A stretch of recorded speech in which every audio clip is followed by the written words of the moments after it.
اعوذ باللہ من الشیطان الرجیم بسم اللہ الرحمن الرحیم۔ عزیز طلباء السلام علیکم، امید ہے آپ ایمان کی بہترین حالت میں ہوں گے۔ عزیز طلباء، آج ہم اسلامیات کی کتاب میں عہد نبی کے ماہ و سال مدنی دور نبی کریم خاتم النبیین صلی اللہ علیہ وآلہ وسلم بطور معاشرتی مسلک میں تیسرا سبق وصال نبوی خاتم النبیین صلی اللہ علیہ وسلم کی پڑھائی کریں گے۔ عزیز طلباء، وصال نبی کا مطلب ہے کہ حضور صلی اللہ علیہ وسلم کا انتقال کر جانا۔ وصال کا لفظی معنی تو ملاقات کے ہیں، لیکن جب کوئی شخص دنیا سے انتقال کر جاتا ہے، وفات پا جاتا ہے، تو وہ آخرت کے سفر کی طرف روانہ ہوتا ہے اور اپنے رب سے ملاقات کرتا ہے۔ اس سبق میں نبی کریم صلی اللہ علیہ وسلم کے وصال یعنی انتقال کے واقعات سے قبل حالات اور واقعات کا جائزہ لیں گے کہ آپ نے وصال سے قبل کیسے چند روز گزارے اور اپنی امت کو، اپنے صحابہ کرام کو کیا کیا وصیتیں کی اور کس قسم کے سلوک کرنے سے امت کو آگاہ کیا کہ آپس میں غلاموں کے ساتھ، خواتین کے ساتھ کیسا سلوک کرنا چاہیے، اور آخری وصیتوں میں خصوصاً نماز کا ذکر کیا، اس کے بارے میں پڑھیں گے۔ آئیے سبق کی پڑھائی سٹارٹ کرتے ہیں، شروع کرتے ہیں۔ عزیز طلباء، نبی کریم صلی اللہ علیہ وسلم نے 10 ہجری کو فریضہ حج ادا فرمایا۔ ماہ سفر کے آخری ایام میں بقیع الغرقد سے واپسی پر آپ خاتم النبیین صلی اللہ علیہ وسلم کی طبیعت ناساز ہو گئی۔ بقیع الغرقد یہ مشرق میں واقع ایک اہل مدینہ کا قبرستان ہے جسے جنت البقیع بھی کہتے ہیں۔ نبی کریم صلی اللہ علیہ وسلم بیماری کے ایام میں دنوں میں ازواج مطہرات رضی اللہ تعالیٰ عنہ کے گھروں میں آتے جاتے رہے۔ سیدہ میمونہ رضی اللہ تعالیٰ عنہ کے گھر آپ صلی اللہ علیہ وسلم کی تکلیف بہت بڑھ گئی۔ آپ خاتم النبیین صلی اللہ علیہ وسلم ازواج مطہرات رضی اللہ تعالیٰ عنہ کی اجازت سے حضرت عائشہ صدیقہ رضی اللہ تعالیٰ عنہ کے گھر مستقل طور پر منتقل ہو گئے۔ نبی کریم خاتم النبیین صلی اللہ علیہ وسلم کی وفات سے 4 دن قبل آپ صلی اللہ علیہ وسلم نے مغرب کی نماز پڑھی، لیکن عشاء کے وقت مرض شدت اختیار کر گیا تو آپ خاتم النبیین صلی اللہ علیہ وسلم نماز کی امامت کے لیے مسجد تشریف نہ لا سکے۔ نبی کریم خاتم النبیین صلی اللہ علیہ وسلم نے حکم دیا کہ حضرت ابو بکر صدیق رضی اللہ تعالیٰ عنہ سے کہو کہ نماز پڑھائیں۔ چنانچہ حضرت ابو بکر صدیق رضی اللہ تعالیٰ عنہ نے امامت کے فرائض ادا کیے۔ اس کے بعد وصال سے 1 یا 2 دن قبل ایک مرتبہ رسول اللہ صلی اللہ علیہ وآلہ وسلم گھر سے باہر تشریف لائے۔ آپ خاتم النبیین صلی اللہ علیہ وسلم حضرت عباس رضی اللہ تعالیٰ عنہ اور حضرت علی رضی اللہ تعالیٰ عنہ کا سہارا لیے ہوئے تھے۔ آپ خاتم النبیین صلی اللہ علیہ وسلم نے نماز پڑھائی اور نماز کے بعد صحابہ کرام رضی اللہ تعالیٰ عنہم کو کچھ نصیحتیں فرمائیں۔ وصال سے 1 دن قبل آپ صلی اللہ علیہ وسلم نے تمام غلام آزاد فرما دیے۔ آپ خاتم النبیین صلی اللہ علیہ وسلم کے پاس چند دینار تھے، وہ صدقہ فرما دیے اور فرمایا میرا ورثہ دینار کی شکل میں تقسیم نہیں ہوگا، میں نے اپنی بیویوں کے خرچہ اور اپنے عام لوگ کی اجرت کے بعد جو کچھ چھوڑا ہے وہ سب صدقہ ہے۔ نبی محتشم نے جنگی ساز و سامان وغیرہ مسلمانوں کو ہبہ فرمایا۔ محتشم کا مطلب ہے رئیس، ان کا کل خزانہ تھا، انہوں نے ان میں جنگی ساز و سامان مسلمانوں کو عنایت فرما دیا، جو بھی تھا ان کے پاس اپنی امت کو دے دیا۔ آپ خاتم النبیین صلی اللہ علیہ وسلم کے بعد حلفاء انہیں بطور تبرک استعمال کرتے رہے، تبرک مبارک تحفے کے طور پہ، اور یہ چیزیں ایک سے دوسرے تک منتقل ہوتی گئیں۔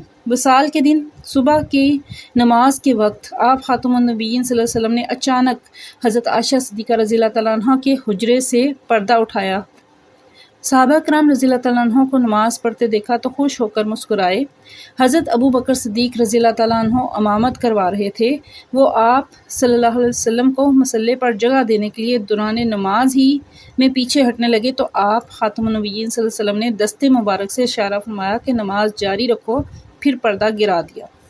فجر کی نماز کے بعد اپنی لخت جگر حضرت فاطمہ الزہرا رضی اللہ تعالیٰ عنہ کو بلوایا اور پھر کان میں 2 مرتبہ کچھ فرمایا۔ ایک دفعہ تو آپ رونے لگی اور دوسری دفعہ مسکرانے لگی۔ بعد میں آپ رضی اللہ تعالیٰ عنہ سے پوچھا گیا تو آپ رضی اللہ تعالیٰ عنہ نے فرمایا کہ آپ صلی اللہ علیہ وسلم نے پہلی مرتبہ فرمایا کہ اس بیماری میں میرا وصال ہونے لگا ہے تو میں رونے لگی۔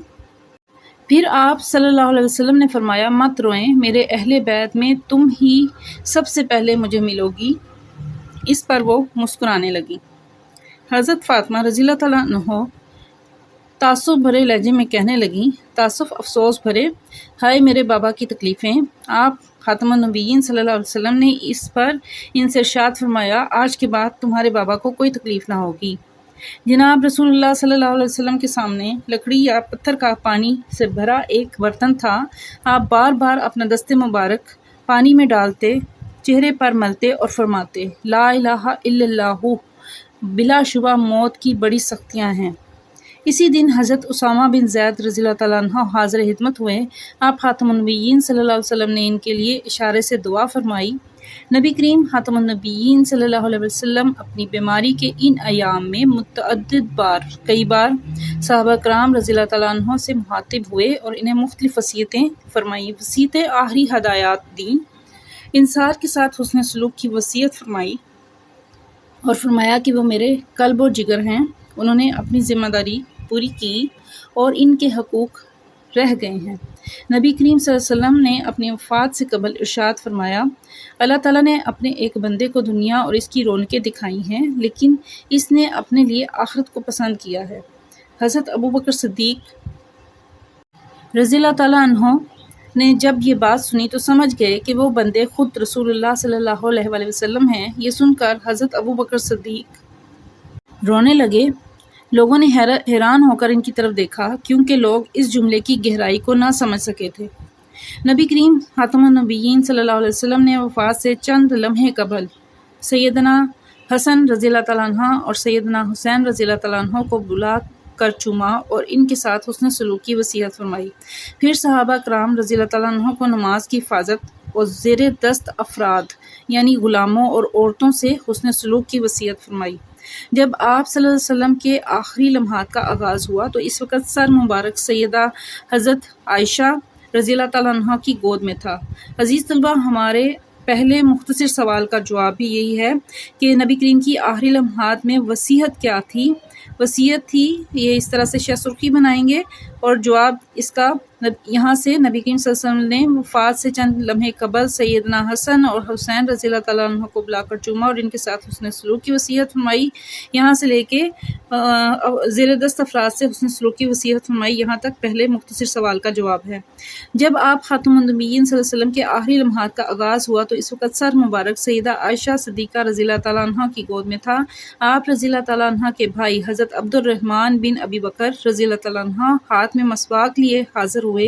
حضرت عائشہ رضی اللہ تعالیٰ عنہ نے مسواک کو نرم کیا۔ آپ خاتم النبیین صلی اللہ علیہ وسلم نے مسواک فرمائی اور چھت کی طرف دیکھ کر انگلی کھڑی کی تو آپ خاتم النبیین کے آخری الفاظ تھے۔ یہ ہمارے مختصر سوال نمبر 5 کا جواب ہے کہ وصال کے وقت نبی کریم صلی اللہ علیہ وسلم کی زبان مبارک پر کون سے کلمات تھے۔ یہاں سے آپ نے لکھنا شروع کرنا ہے۔ وصال کے وقت آپ صلی اللہ علیہ وسلم کے آخری الفاظ یہ تھے، اللہم بالرفیق الاعلیٰ، ترجمہ اے اللہ مجھے بلند مرتبہ رفیق سے ملا دے۔ یہ الفاظ آپ نے 3 مرتبہ دہرائے اور آپ خاتم النبیین صلی اللہ علیہ وسلم کا ہاتھ مبارک جھک گیا۔ یہاں تک آپ نے مختصر سوال نمبر 5 کا جواب لکھنا ہے۔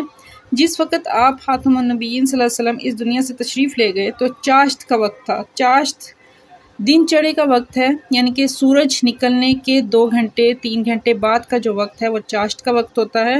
رسول اللہ خاتم النبیین صلی اللہ علیہ وسلم کی تجہیر و تکفین کا مرحلہ آیا تو آپ خاتم النبیین صلی اللہ علیہ وسلم کی وصیت کے مطابق غسل کے لیے مدینہ منورہ کے 7 کنوؤں سے پانی لایا گیا اور بیری کے پتے ڈال کر پانی گرم کیا گیا۔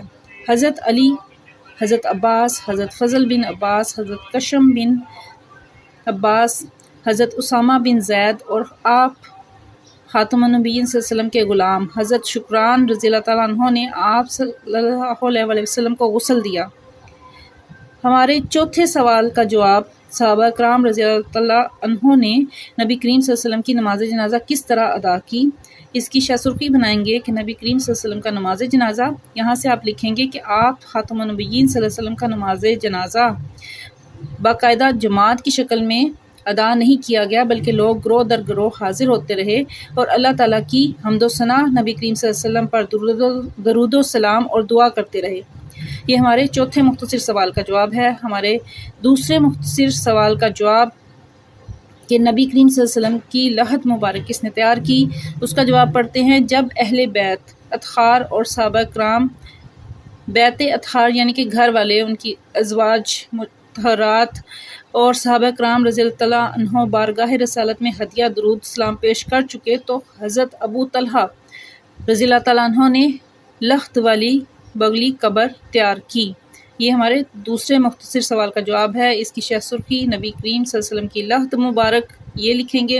ہمارے تیسرے مختصر سوال کا جواب بھی اس کے ساتھ ہی ہے کہ نبی کریم صلی اللہ علیہ وسلم کو کس نے قبر مبارک میں اتارا؟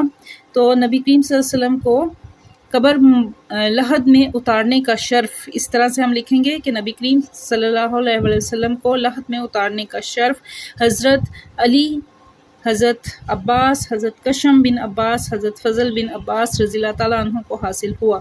یہاں تک اس کا جواب ہوگا۔ اس کی شہ سرخی لکھیں گے نبی کریم صلی اللہ علیہ وسلم کو لحد میں اتارنے کا شرف۔ اس کے بعد ہم جواب لکھیں گے۔ آگے پڑھتے ہیں۔ تدفین کے بعد حضرت بلال رضی اللہ تعالیٰ عنہ نے نبی کریم صلی اللہ علیہ وسلم کی قبر مبارک پر سرہانے کی طرف سے پانی چھڑکا۔ حضرت عائشہ صدیقہ رضی اللہ تعالیٰ عنہ کے حجرے کو آپ خاتم النبیین صلی اللہ علیہ وسلم کا مدفن بننے کا شرف حاصل ہوا۔ اہل مدینہ کے لیے رسول کریم خاتم النبیین صلی اللہ علیہ وسلم کی مدینہ منورہ آمد سے زیادہ خوشگوار دن کوئی نہ تھا، اور صحابہ کرام رضی اللہ تعالیٰ عنہ کے لیے رسول اللہ صلی اللہ علیہ وسلم کی رحلت سے زیادہ تکلیف دہ خبر کوئی نہ تھی۔ وصال نبوی خاتم النبیین صلی اللہ علیہ وسلم سے حضرت جبرائیل علیہ السلام کے وحی لانے کا سلسلہ ہمیشہ کے لیے منقطع ہو گیا، رک گیا، ٹوٹ گیا۔ عزیز طلباء، سبق کی پڑھائی ہم نے بغور کی ہے اور مختصر سوالات ساتھ ساتھ نشان لگا لیے ہیں۔ آپ نے ان کو اچھی طرح سے یاد کرنا ہے۔ اس کے علاوہ بھی چھوٹے چھوٹے مختصر بہت سے سوال بنتے ہیں، جیسے کہ حضرت جبرائیل علیہ السلام کے وحی لانے کا سلسلہ کب منقطع ہوا۔ یہ آپ پڑھائی کے ساتھ ساتھ ان کو سمجھ کے کیجیے گا، کنسیپٹ کلیئر کیجیے گا۔ آئیے مشق کی طرف آتے ہیں، درست جواب کا انتخاب کریں۔ نبی کریم خاتم النبیین صلی اللہ علیہ وسلم کی بیماری کا آغاز ہوا سفر المظفر کے آخری ایام میں۔ نبی کریم خاتم النبیین صلی اللہ علیہ وسلم نے آخری وصیتیں فرمائی عورتوں اور غلاموں اور نماز کے بارے میں۔ وصال سے ایک دن قبل نبی کریم صلی اللہ علیہ وسلم نے کون سا عمل انجام دیا؟ تمام غلام آزاد کر دیے۔ حضرت فاطمہ الزہرا رضی اللہ تعالیٰ عنہ نے نبی کریم صلی اللہ علیہ وسلم کی کس بات پر تبسم کیا، مسکرائیں؟ وصال کے بعد سب سے پہلے ملاقات کا سن کر۔ نبی کریم خاتم النبیین صلی اللہ علیہ وسلم کا وصال ہوا چاشت کے وقت۔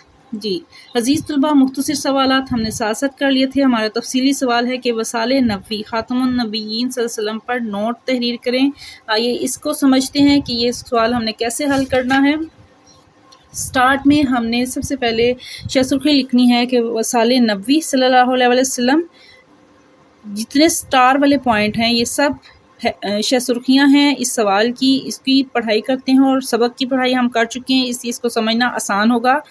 ہم نے پہلی شہ سرخی دینی ہے وصال نبوی میں بیماری کا آغاز، اس میں یہاں تک لکھیں گے طبیعت ناساز ہوگی۔ اس کے بعد ازواج مطہرات سے ملاقاتیں، اس میں نبی کریم صلی اللہ علیہ وسلم کا اپنی ازواج مطہرات کے گھر جانا، اور پھر مستقل حضرت عائشہ رضی اللہ تعالیٰ عنہ کے گھر مستقل قیام، یہ شہ سرخی لکھیں گے۔ یہ نمبر 3 پہ ہے، 1 2 3۔ اس کے بعد ہمارے پاس شہ سرخی ہوگی وفات سے 4 دن قبل کے واقعات، اس میں یہ ہم نے واقعات لکھنے ہیں۔ یہاں تک مسجد تشریف نہ لا سکے اور حضرت ابوبکر صدیق کو امامت کا فرائض انجام دینے کے لیے کہا۔ وصال سے 1 یا 2 دن قبل کے واقعات، یہ ہماری 5ویں شہ سرخی ہوگی اس سوال میں۔ اس کے بعد وصال سے 1 دن قبل کے واقعات، یہ ہماری 6ٹھی شہ سرخی ہوگی۔ یہ لانگ کوسچن ہمارا اسی طرح سے جاری رہے گا۔ اس کے بعد ہم نے شہ سرخی دینی ہے وصال کے دن کے واقعات،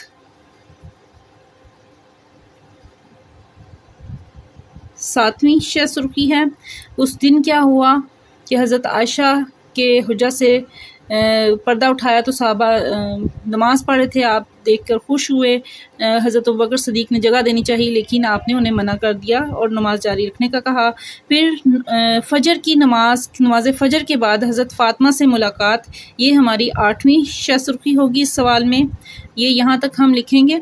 اس پر مسکرانے لگی۔ اس کے بعد پانی سے بھرا برتن، اور موت کی سختیاں، یہ شہ سرخی ہم لکھیں گے۔ اس کے بعد ایام میں بیماری میں صحابہ کو وصیحت، اس کو ہم مختصر کر کے اپنے الفاظ میں لکھ سکتے ہیں کہ نبی کریم صلی اللہ علیہ وسلم نے بیماری کے ایام میں کئی صحابہ کو مخاطب کر کے مختلف نصیحتیں فرمائی اور انصار سے حسن سلوک کی وصیت فرمائی۔ یہاں تک آپ لکھ سکتے ہیں، مکمل لکھنے کی ضرورت نہیں۔ اس کے بعد اپنی وفات سے قبل کا ارشاد، اپنی وفات سے قبل کا ارشاد، یہ ہماری 11ویں شہ سرخی ہوگی۔ اس کے بعد نبی کریم کی آخری لمحات میں وصیت، یہ ہماری 12ویں شہ سرخی ہوگی۔ اس میں ہم یہاں تک ہی لکھیں گے حسن سلوک کی وصیت فرمائی، اور پھر آخری لمحات کا آغاز، یہ شہ سرخی ہوگی 13ویں نمبر پہ۔ اس کے بعد آپ نے نبی کریم صلی اللہ علیہ وسلم کے آخری الفاظ، لانگ کوسچن میں یہ شہ سرخی شامل کرتی ہیں نمبر 14۔ تو یہاں تک آپ کا سوال لانگ کوسچن 1 مکمل ہوگا۔ اس کے بعد نمبر 15 پہ نماز جنازہ وصال پہ نوٹ لکھنا ہے۔ تو نماز جنازہ کس نے پڑھائی اور لحد مبارک میں کس نے اتارا؟ آپ نے جو مختصر سوالات ہیں اگر یہی صرف لکھ دیں تو وہ کافی ہوگا کہ نماز جنازہ جو سی تھی وہ باقاعدہ جماعت کی شکل میں نہیں ہوئی، اور اہل بیت حضرت ابو طلحہ نے ان کی قبر مبارک تیار کی، اور پھر تدفین ان کی جو سی تھی مدینہ میں تدفین، یہ ہمارا آخری مختصر شہ سرخی ہوگی، اور اس کے ساتھ ہی ہمارا لانگ کوسچن مکمل ہو جائے گا۔ مکمل لکھنے کی بجائے آپ یہ بھی لے سکتے ہیں کہ حضرت محمد صلی اللہ علیہ وسلم حضرت عائشہ رضی اللہ تعالیٰ عنہ کے حجرے میں مدفون ہوئے اور مدینہ میں دفن ہوئے، تدفین ان کی مدینہ میں ہوئی۔ عزیز طلبہ، ہمارا سبق وصال نبوی، اس کی پڑھائی مختصر اور تفصیلی سوالات مکمل ہوئے۔ امید ہے آپ نے بہت اچھی طرح سے سمجھ لیا ہوگا کہ تفصیلی سوال کیسے لکھنا ہے اور مختصر سوالات کیسے ہیں۔ نئے لیکچر کے ساتھ پھر ملاقات ہوگی۔ اللہ تعالی ہم سب کا حامی و ناصر ہو۔